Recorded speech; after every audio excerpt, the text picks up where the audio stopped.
এই পর্যায়ে আমরা শিখব ডকুমেন্টে কিভাবে ওয়াটারমার্ক তৈরি করা যায়। মাইক্রোসফট ওয়ার্ড 2000 এ খুব সহজেই আমরা ওয়াটারমার্ক তৈরি করতে পারি। আমরা ছবি কিংবা লেখা দিয়ে ওয়াটারমার্ক তৈরি করতে পারি। শুরুতে আমরা দেখব কিভাবে লেখা দিয়ে ওয়াটারমার্ক তৈরি করা যায়। এই জন্য পেজ লেআউট ট্যাব সিলেক্ট করে পেজ ব্যাকগ্রাউন্ড ওয়াটারমার্ক, এখানে বিভিন্ন ওয়াটারমার্কের ফরম্যাট রয়েছে। আমরা আমাদের পছন্দের ওয়াটারমার্ক ফরম্যাটে ক্লিক করে, যেমন ডু নট কপি 1 ক্লিক করলাম।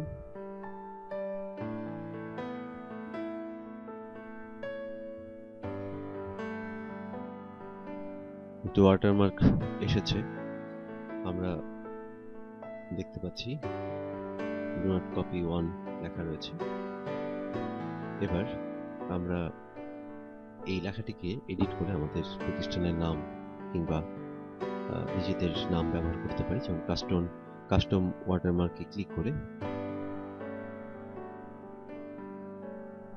এখানে টেক্সট অংশে রয়েছে যে লেখাটি রয়েছে এটা মুছে দিয়ে আমাদের প্রয়োজনীয় ওয়াটারমার্ক নেম দিতে পারি। যেমন আমরা লিখব কম্পিউটার ওয়ার্ল্ড।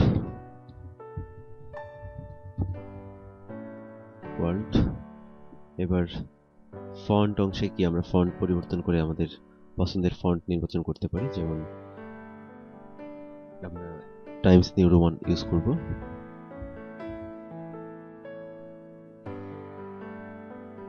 এবার সাইজে অটো নির্বাচন করা থাক।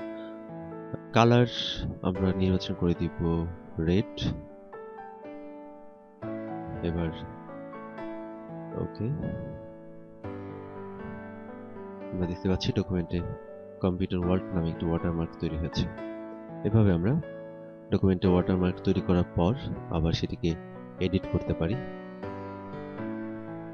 কাস্টম ওয়াটারমার্ক, কালার পরিবর্তন, ওকে, কালার পরিবর্তন হয়েছে। কাস্টম ওয়াটারমার্ক,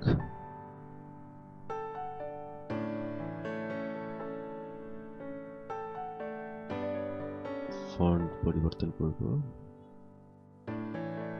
ওকে, আমরা দেখতে পাচ্ছি বাংলা ফন্ট নির্বাচন হয়েছে। আমরা সেক্ষেত্রে অন্য ফন্ট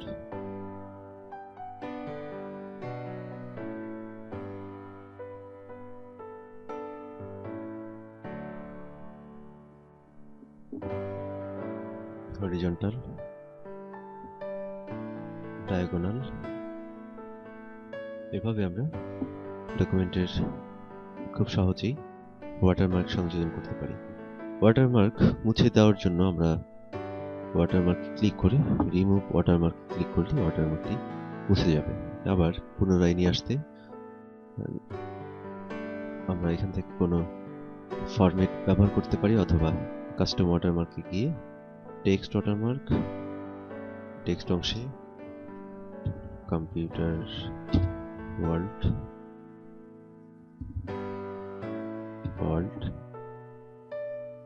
কালার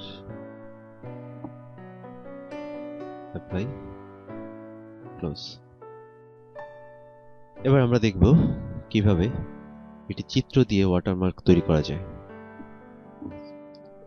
এই জন্য প্রথমে আমরা টেক্সট ওয়াটারমার্কটিকে রিমুভ করতে পারি, অথবা কাস্টম ওয়াটারমার্কে গিয়ে পিকচার ওয়াটারমার্কে ক্লিক করব। একটি সিলেক্ট পিকচার বাটনে ক্লিক করে একটি পিকচার নির্বাচন করব। আমরা যে পিকচার নির্বাচন করতে চাই, আমরা ডেস্কটপে একটি পিকচার রয়েছে আমাদের লোগো। এবার লোগো অ্যাপ্লাই ক্লোজ। আমরা দেখতে পাচ্ছি WITর লোগোটি ওয়াটারমার্ক হিসেবে তৈরি হয়েছে। ওয়াটারমার্ক, কাস্টম ওয়াটারমার্ক, ওয়াশ আউটে ক্লিক করে আমরা লোগোটিকে আরো একটু পরিষ্কার করে দিলাম। Custom watermark, wash out, apply. এবার লোগোটি একটু হালকা হয়ে গিয়েছে। আমাদের প্রয়োজন অনুযায়ী আমরা ওয়াশ আউট কমান্ড ব্যবহার করতে পারি। এছাড়া স্কেল ব্যবহার করে আমরা লোগোটিকে বিভিন্ন স্কেলে সাজাতে পারি, যেমন 50% ছোট, 150 অ্যাপ্লাই বড় হয়েছে। অটো দিলে আমরা ডকুমেন্টের সাইজ অনুযায়ী ওয়াটারমার্ক তৈরি হয়ে যাবে। এবার আমরা ওয়াটারমার্ক না চাইলে নো ওয়াটারমার্কে ক্লিক করে আমরা ওয়াটারমার্কটিকে রিমুভ করে দিতে পারি। আবার পিকচার ওয়াটারমার্ক দেওয়ার জন্য লোগো, অ্যাপ্লাই, টেক্সট ওয়াটারমার্ক দেওয়ার জন্য text watermark, text, computer, world, colour,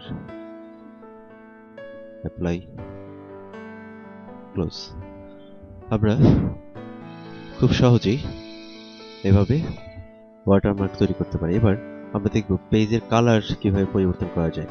page কালারে গিয়ে আমরা কোনো যে কালারের পেজটিকে যে কালারে নিয়ে আসতে চাই সেই কালারের উপর ক্লিক করলে, মাউস পয়েন্ট ড্র্যাগ করলে পেজটি ওই কালারে পরিবর্তন হতে থাকবে। এবার যে কালারটি পছন্দ হবে সেই কালারের উপর ক্লিক করলেই ডকুমেন্টটি স্থায়ীভাবে ব্যাকগ্রাউন্ড কালার হিসেবে সেই কালারটি নির্বাচিত হবে। এখানে একটি উল্লেখযোগ্য বিষয়, নর্মালি পেজ ব্যাকগ্রাউন্ড সিলেক্ট করা, যে কালারটি সিলেক্ট করা হবে এটি প্রিন্ট হবে না। প্রিন্ট করার জন্য আমরা প্রিন্ট অপশনে গিয়ে পেজ ব্যাকগ্রাউন্ড সিলেক্ট করে দিলে আমরা ব্যাকগ্রাউন্ডে যে কালারটি দিয়েছি এই কালার অনুযায়ী আমরা ডকুমেন্টকে প্রিন্ট করতে পারবো।